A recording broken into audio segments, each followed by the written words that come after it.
Bonsoir à tous, merci de nous rejoindre sur Maritima TV. Soyez les bienvenus. Voici tout de suite le journal de ce vendredi 21 juin. Visite ministérielle à la une. Le Premier ministre Gabriel Attal était en campagne à Marseille aujourd'hui aux côtés des candidats Renaissance des Bouches-du-Rhône. Ce matin, il était dans le quartier de Saint-Barnabé avec Sabrina Agresti-Roubache, ministre de la Ville, députée sortante et candidate à sa réélection dans cette première circonscription des Bouches-du-Rhône. Le Premier ministre a déambulé à la rencontre des commerçants et des habitants. Écoutez cet échange avec une riveraine qui l'assure, elle ne votera pas pour l'extrême droite. Bonjour madame, je vous serre la main. Vous pouvez être sûr que je ne voterai pas pour le RN, mais je suis pour vous à fond à 100%. Merci beaucoup. Vous connaissez Sabrina ? Non, pas trop. Sabrina et Didier qui sont... Vous habitez le quartier ? Oui, tout à fait. Voilà. Alors voilà. Si vous voulez me soutenir, il faut voter pour eux. D'accord, très bien. Je compte sur vous. Je ne savais pas trop pour qui voter là, à vrai dire. Ah bah là, il n'y a plus de doute. Hein. Non, mais c'est un peu la pagaille en ce moment. Mais en fait, les gens s'y retrouvent pas beaucoup. En fait, je pense qu'il y a beaucoup de gens qui veulent éviter les extrêmes, mais ils s'y retrouvent pas toujours dans toutes les candidatures qu'il y a. Exactement, moi je vais retrouver. Donc c'est pour ça que je suis venu pour dire, si vous voulez éviter extrême droite, c'est Sabrina et Didier. D'accord, très bien. Voilà. Vous êtes aussi beau que la télé. Mais quel succès! Et le succès tient parfois à peu de choses. Vous en conviendrez, Sabrina Agresti-Roubache sera l'invitée de notre émission Rue de la République sur nos ondes ce dimanche à 12h30 et puis sur l'antenne de Maritima TV mercredi prochain. À Marseille, toujours, le nombre d'assassinats liés au trafic de drogue en baisse depuis le début d'année. 5 homicides ont été recensés en presque 6 mois contre 23 à la même période l'an dernier. Selon le parquet, la raison de cette diminution réside dans le rapport de force entre les deux gangs rivaux. Le gang des Z-Mafia a désormais pris le dessus sur le gang Yoda, son concurrent. Écoutez la réaction de Bruno Bartosetti. Il est délégué du syndicat de police Unité pour le sud de la France au micro de Manuel Danlois. Un travail incessant, mais vraiment incessant avec un manque de moyens énorme. Beaucoup d'enquêteurs se sont investis, beaucoup de policiers sur le terrain se sont investis. C'est du 10-12 heures de travail par jour. Je peux vous assurer que ce n'est pas le fruit du hasard s'il y a moins d'homicides. Alors on ne va pas tirer victoire. C'est pas pour autant qu'on a résolu les problèmes de stupéfiants et de sa circulation, mais au moins ça nous donne un peu plus de marge pour travailler sur les procédures et sur les fonds des réseaux de stupes. Mais il y a encore beaucoup de travail à faire. Espérons qu'on va continuer à faire baisser ces règlements de compte et on peut, et merci de m'avoir posé la question, on peut saluer vraiment le travail de nos enquêteurs dans ce domaine-là. C'est important de sécuriser et de rassurer la population marseillaise. Et d'ailleurs, il n'y a pas qu'à Marseille qu'on a des règlements de compte, mais c'est l'endroit où il y en a le plus et c'est important de sécuriser notre population. À Marignane, opération escargot en vue contre les nuisances sonores aériennes. Collectifs et associations des riverains des 15e et 16e arrondissements de Marseille se mobilisent de nouveau demain samedi en matinée à 9h30 devant l'aéroport. Cette initiative vise à dénoncer les nuisances des avions et la pollution atmosphérique. Jean-Jacques Evelin de l'association contre les nuisances sonores aériennes de l'aéroport Marseille-Provence était l'invité de la rédaction sur nos ondes avec Manuel Danlois, voici un extrait. Le but de l'association, en effet, c'est pas de bloquer, c'est de manifester. Il y aura peut-être du ralentissement parce qu'on va circuler en voiture. La quantité, combien on sera, je sais pas, mais il y aura du ralentissement, mais pas de blocage. On ne souhaite absolument pas bloquer les usagers. C'est pas notre rôle. D'ailleurs, ça ferait qu'une image négative vis-à-vis de notre mouvement. On souhaite juste dire voilà, ça fait un moment qu'on vous dit attention, vous avez augmenté des nuisances sur les villes autour de l'aéroport. Faut quand même que vous les traitiez, surtout qu'il existe des solutions. C'est ce que vous avez dit au préfet lorsqu'il y a eu une réunion dernièrement. Voilà, c'est ça. Par exemple, typiquement, il y a toute la zone au-dessus des collines de la Nère, au-dessus des collines de la Nère et entre l'Europe et Marseille, où c'est de la Pinède et de la Garrigue. Les avions pourraient passer dessus. D'ailleurs, avant 2014, ils passaient dessus. Là, ils ne le font pas. Pourquoi ? Peut-être c'est un problème au niveau du contrôle aérien, j'en sais rien, mais ils ne le font pas. Comme par exemple pour les Pays-Mirabeau, il y a une zone aussi boisée, de Pinède-Garrigue, où ils peuvent passer, et ils ne le passent pas. Ils passent carrément sur les habitations. C'est peut-être une facilité, c'est peut-être une économie, mais on peut trouver des solutions. Il en existe plusieurs, Et on les a proposés plusieurs fois et à chaque fois, on n'a pas eu écho sur ces propositions, contrairement à Marseille qui a fait des propositions et qui a eu écho. À la page santé, si les antibiotiques ne sont pas automatiques, pour reprendre un vieux slogan, elles seront en tout cas plus pratiques à obtenir. Mais dans certains cas, fini le passage chez le médecin pour les antibiotiques contre l'angine ou encore la cystite, comprenez infection urinaire. Désormais, il est possible d'en obtenir une directement après un test effectué en pharmacie. Une mesure attendue par les professionnels de santé. Écoutez Michel Jordan, pharmacien à Salon de Provence. Effectivement, qu'on ait à délivrer les médicaments comme les antibiotiques sur des pathologies qui sont courantes comme les angines ou autres de ce style-là, c'est vrai que ça va libérer un peu un certain poids au niveau des médecins et autres dans cette délivrance. Et c'est à ce moment le pharmacien qui prendra la responsabilité de délivrer et de juger ce qu'il faut en complément des médecins. Le but de cette mesure, c'est de désengorger les salles d'attente des médecins. Voilà, de désengorger et puis aussi effectivement on a un métier plein de responsabilités puisqu'on est dans la chaîne de la santé, on est en plein milieu. On sait exactement par nos fonctions quand est-ce qu'il faut intervenir ou pas. Donc c'est pour ça qu'on sait délivrer, on va dire, ces pathologies. Il y a une désertification, on va dire, du monde médical et cela va permettre à beaucoup de gens de se soigner tout simplement. Des propos recueillis par Flavio Noriga, Timael Canon et Ilyes Djeroud. Au chapitre sport, en basket, Fos continue d'étoffer son effectif pour la saison prochaine avec 2 nouvelles prolongations, celle de l'arrière américain Robert Turner Free et l'ailier fort congolais Junior Etou. 2 joueurs essentiels de l'équipe arrivés, on s'en souvient, en courte saison et qui ont largement contribué au maintien des Bayers. Excellente nouvelle donc, puisqu'ils rejoignent Mathieu Wojciechowski qui rempile également et Lucas Bourris, la nouvelle recrue de ce début de mercato. En natation, un Martégal s'illustre au championnat de France et on n'est pas peu fiers. Mehdi Metella, licencié à Martigues, fait aussi partie de la team Lucas. Il vient de réaliser d'ailleurs ce matin son 2e temps des séries aux 100 mètres papillon. À l'heure où je vous parle, il est surtout à 3 centièmes de la qualification pour les Jeux Olympiques. Résultat de la finale à suivre sur notre site maritima.fr. Le coup d'envoi du tout premier Open de France de pickleball, on vous en parlait hier, a été donné aujourd'hui à Aix. Cette compétition ouverte à tous les amateurs de la discipline qui combine, je vous le rappelle, des éléments du tennis, du badminton ou encore du tennis de table.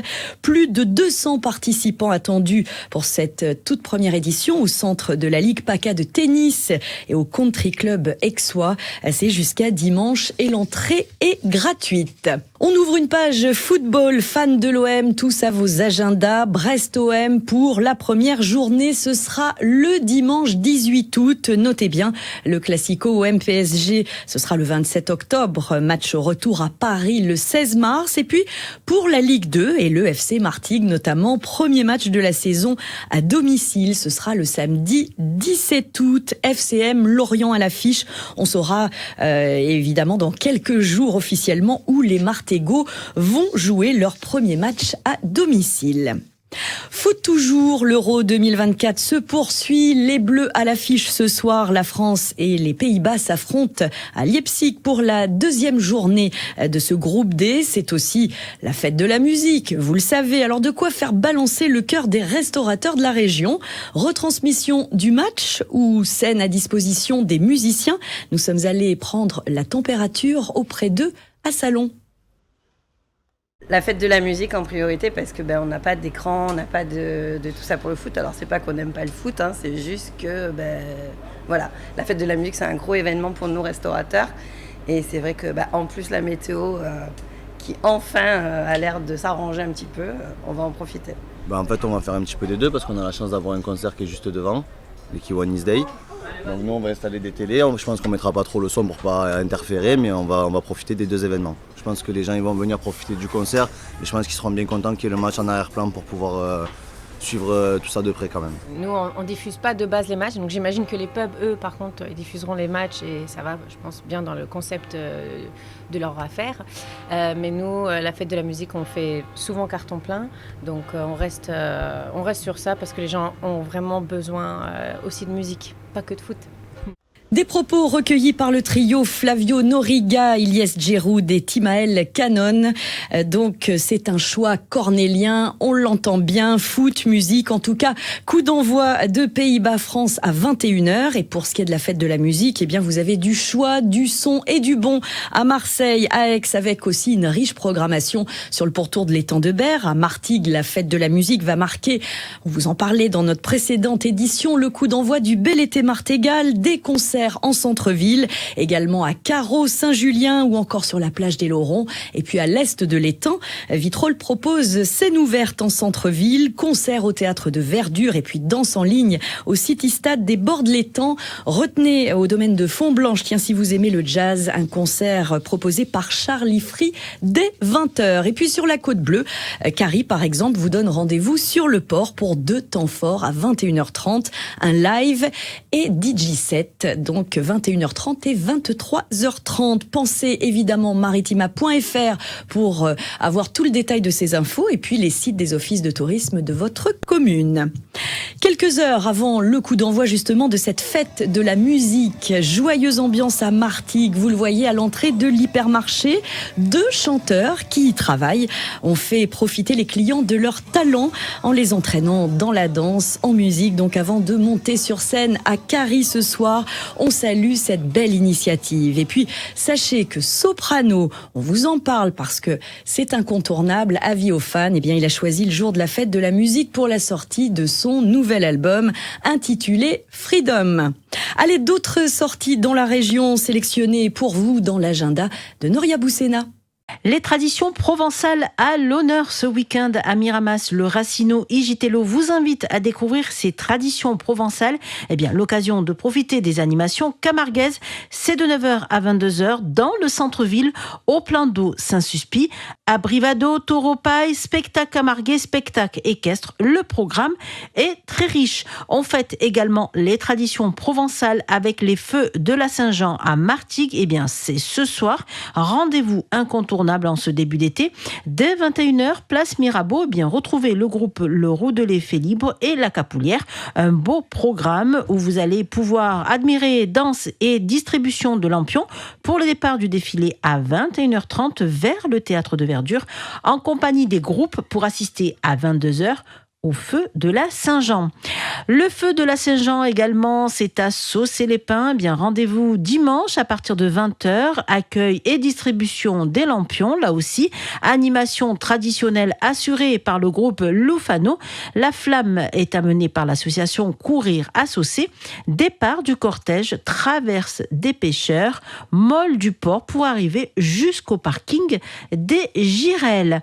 La ville de Salon de Provence se met à l'heure américaine avec le festival Kiwanis Days. Une trentaine de stands d'artisanat vintage, des food trucks animeront cette fin de semaine, donc bien dès ce soir et demain samedi, avec également un campement, une balade à moto, l'élection de Miss Kiwanis et puis à 20h, des concerts exceptionnels sont programmés toute la soirée. Ce festival est aussi un événement solidaire. Tous les bénéfices sont dédiés aux actions sociales en faveur de l'enfance défavorisée en pays salonnais. L'entrée est gratuite.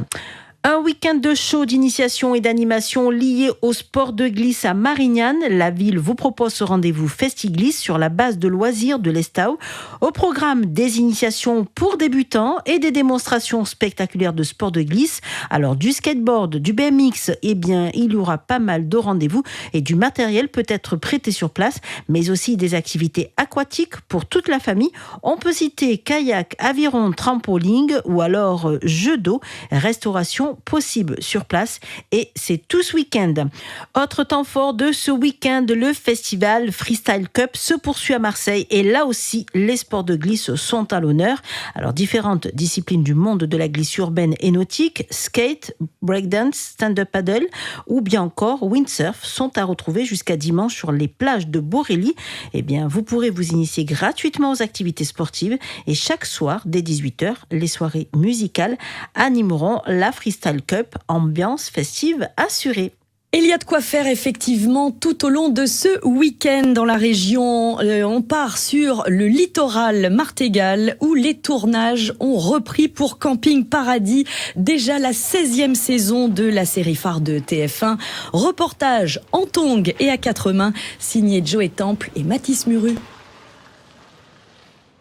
En cette fin de journée, on s'active du côté du camping de l'Arquet. Cela fait maintenant 1 mois que les tournages de la célèbre série de TF1 ont repris, sous le regard de vacanciers curieux de découvrir l'envers du décor. J'aime beaucoup cette série, et puis vu que je suis en vacances à côté, eh bien, je suis passée ici, et puis c'est super intéressant de voir les acteurs, et puis un tournage comme ça me...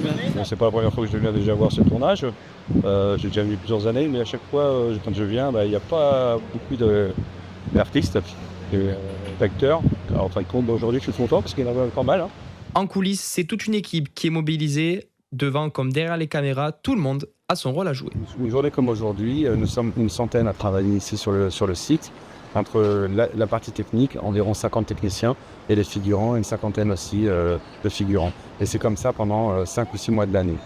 Avant chaque début de tournage, c'est Sandra qui donne les dernières consignes, sans rien laisser au hasard. L'enjeu, c'est de transmettre l'information, d'expliquer à toute l'équipe par quoi on va commencer, ce qu'on va filmer et dans quelles conditions on va le faire. C'est transmettre l'information à chaque corps de métier de manière à ce que lorsque les comédiens arrivent sur le plateau, tout soit prêt pour qu'on puisse attaquer la séquence et filmer le film. 16 ans déjà que la série a posé ses caméras dans le sud de la France. Pour Patrick Guérino qui joue le rôle de Xavier, le temps passe, mais la passion reste. Je ne me serais pas dit ça il y a 18 ans, je ne me serais pas dit dans 18 ans qu'il y a encore. Mais en fait, non, tu as fait de plaisir, de l'amour et de la gala, de Bernard là, et on est pour vous et on y reste en fait. Le temps passe vite et en fait, c'est super.